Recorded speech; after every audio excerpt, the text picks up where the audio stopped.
Chapter 2 Microorganisms Friends or Foe. Microbes are tiny living things that are found all around us and are too small to be seen by the naked eyes.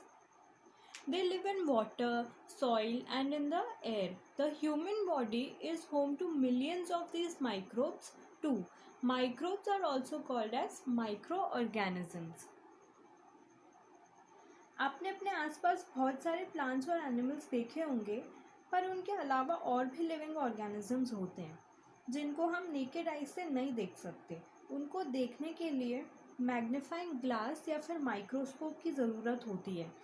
उन organisms को micro organisms या फिर microbes बोलते हैं.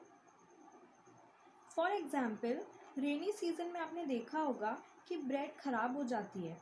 उसकी surface पे greyish white patches पड़ जाते हैं.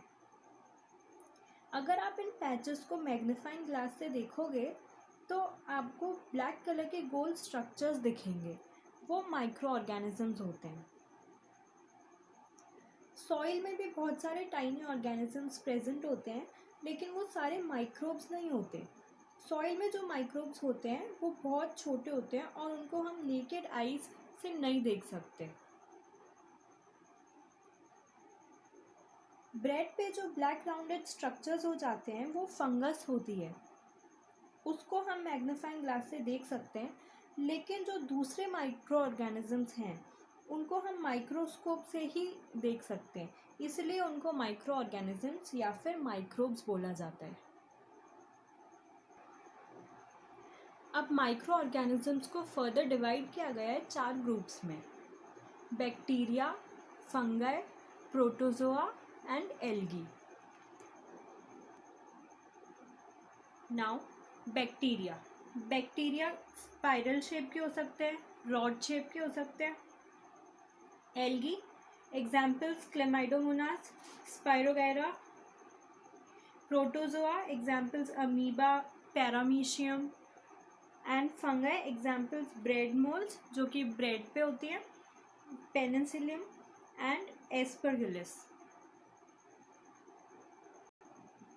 ये सारे माइक्रो ऑर्गेनिजम्स हर जगह पे प्रेजेंट होते हैं. वाटर में, एयर में, सॉइल में और even in the human body. इनमें से कुछ माइक्रो ऑर्गेनिजम्स बेनिफिशियल होते हैं और कुछ बहुत हार्मफुल भी होते हैं. We will study this further in this chapter only.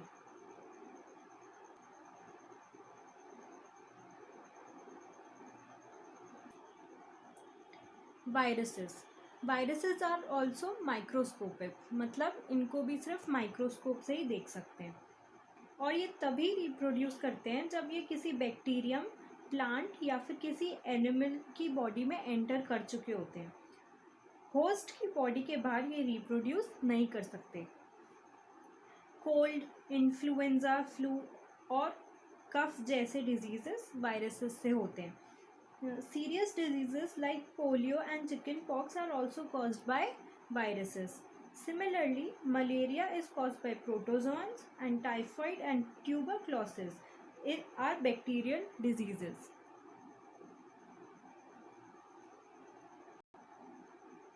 तो 3 इम्पॉर्टेंट पॉइंट्स हो गए इसके. एक तो ये माइक्रोस्कोपिक होता है, सिर्फ माइक्रोस्कोप से ही देख सकते हैं. Second, can reproduce only inside the body of a host, यानी कि इसको रिप्रोड्यूस होने के लिए या तो बैक्टीरियम चाहिए या प्लांट चाहिए या फिर एनिमल चाहिए. थर्डली, कौन कौन सी डिजीजेस कॉज करता है? कोल्ड, कफ और इन्फ्लुएंजा. और पोलियो और मलेरिया भी इससे हो जाता है. Sorry, not malaria, chicken pox. Where do microorganisms live? Microorganisms रहते कहाँ पर हैं? माइक्रो ऑर्गेनिजम्स हर इन्वायरमेंट में सर्वाइव कर सकते हैं, आइस कोल्ड क्लाइमेट से लेकर हॉट स्प्रिंग्स में भी. माइक्रो ऑर्गेनिजम्स यूनिसेल्यूलर और मल्टीसेल्यूलर दोनों हो सकते हैं. यूनिसेल्यूलर जैसे बैक्टीरिया, कुछ एल्गी और प्रोटोजोआ. और मल्टीसेल्यूलर में आते हैं फंगाई और कुछ algae. Microorganisms animal bodies में भी मिलते हैं, including humans. Microorganisms such as amoeba can live alone, अकेले रह सकते हैं. और while fungi and bacteria may live in colonies, इकट्ठा रहते हैं झुंड बनाकर.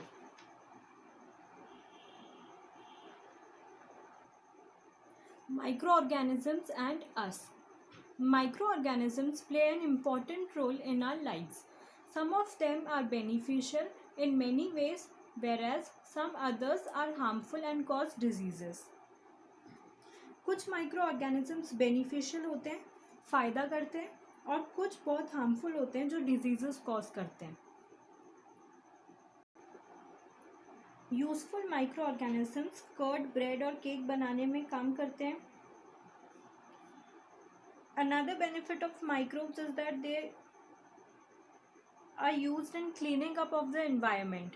For example, the organic waste, vegetable peels, remains of animals and feces, etc. are broken down into harmless and usable substances by bacteria. Bacteria medicines बनाने में भी बहुत help करते हैं, और एग्रीकल्चर में माइक्रोब्स नाइट्रोजन फिक्सेशन का काम तो करते हैं, साथ में सॉइल की फर्टिलिटी को भी इंक्रीज करते हैं. Microorganisms have been used for the production of alcohol since ages. Microorganisms की हेल्प से अल्कोहल भी बहुत इजीली बन जाती है. Making of curd and bread. 7th grade में आपने पढ़ा था कि बैक्टीरिया मिल्क को कर्ड में कन्वर्ट कर देता है. स्पेसिफिकली अगर बात करें तो कर्ड की फॉर्मेशन बैक्टीरियम लैक्टोबैसिलियस करता है. लैक्टोबैसिलियस मिल्क में मल्टीप्लाई होकर उसको कर्ड में कन्वर्ट कर देता है. सिर्फ कर्ड ही नहीं, बैक्टीरिया और भी बहुत सारे फूड आइटम्स जैसे कि चीज़, पिकल्स एक्सेट्रा बनाने में यूज़फुल है. भटूरे और रवा इडली का भी बहुत इम्पॉर्टेंट इंग्रेडिएंट होता है, क्योंकि यीस्ट जल्दी जल्दी रिप्रोड्यूस करता है और रेस्पिरेशन करते टाइम कार्बन डाइऑक्साइड भी प्रोड्यूस करता है. उससे गैस के बबल्स डफ में भर जाते हैं और उसकी वॉल्यूम बढ़ा देते हैं. इसीलिए बेकिंग इंडस्ट्रीज़ में यीस्ट बहुत यूज़फुल होता है ब्रेड्स, पेस्ट्रीज और केक्स एक्सेट्रा आइटम्स बनाने के लिए. Commercial uses of microorganisms. Microorganisms are used for the large-scale production of alcohol, wine, and acetic acid, यानी कि vinegar. The yeast is used for commercial production of alcohol and wine. Specifically, yeast को use किया जाता है alcohol और wine के production के लिए.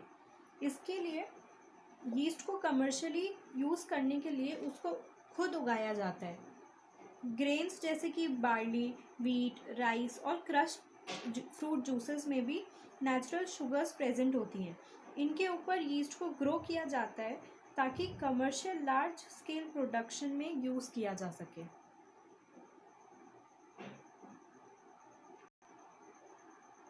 एक्टिविटी 2.4. इसमें हमने क्या किया कि एक 500 ml का बीकर लिया, उसका 3/4 पार्ट को पानी से भर दिया, फिर 2-3 टेबलस्पून शुगर डालकर उसको अच्छे से मिक्स किया. उसमें आधा चम्मच यीस्ट पाउडर डाला और कवर करके 4-5 घंटे के लिए किसी गर्म जगह पर रख दिया. उसमें से एक स्मेल सी आने लगेगी. ये स्मेल अल्कोहल की होती है, क्योंकि यीस्ट की वजह से शुगर अल्कोहल में कन्वर्ट होने लग जाती है. This process of conversion of sugar into alcohol is known as fermentation. इस पूरी प्रोसेस को, जिसमें शुगर यीस्ट की वजह से अल्कोहल में कन्वर्ट होती है, फर्मेंटेशन बोलते हैं. So what is fermentation?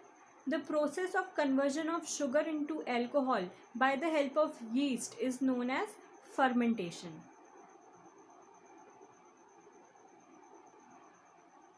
Medicinal use of microorganisms. आप जब भी बीमार होते हो, डॉक्टर्स आपको एंटीबायोटिक टैबलेट्स, कैप्सूल्स या फिर इंजेक्शंस देते हैं, जैसे कि पेनिसिलिन. ये सारी मेडिसिन्स माइक्रोब्स की हेल्प से बनाई जाती हैं। ये मेडिसिन्स क्या करती हैं कि हार्मफुल माइक्रो ऑर्गेनिजम्स की ग्रोथ को रोकती हैं और उनको मार देती हैं। आजकल ज़्यादातर मेडिसिन्स बैक्टीरिया और फंगाई की हेल्प से बनाई जाती हैं।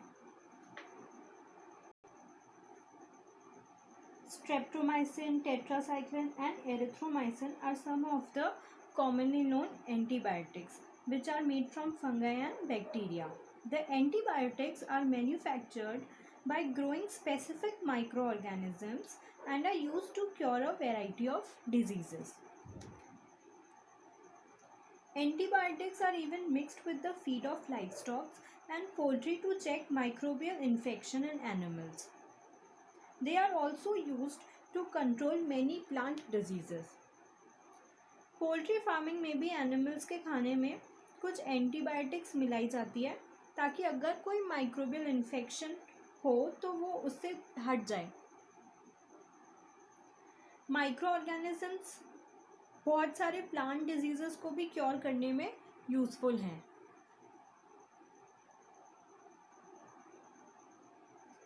Now in the next video, we will study about some more benefits of microorganisms and about harmful microbes also. Thank you.